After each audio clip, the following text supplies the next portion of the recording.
Hello guys, in this video I'm going to show you how to set the night mode on the Naver Map application. But first of all, I just want to mention, please don't forget to subscribe to our channel, because at 100,000 subscribers we are going to show you our YouTube revenue statistics and growth strategy how to make money online. So let's jump into it.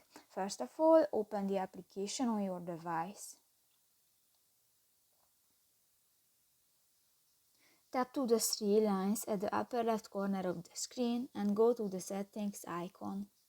Tap to the navigation section, and in the night mode section you can select auto, always or don't use button, and just select one, for example the always, and click that and done.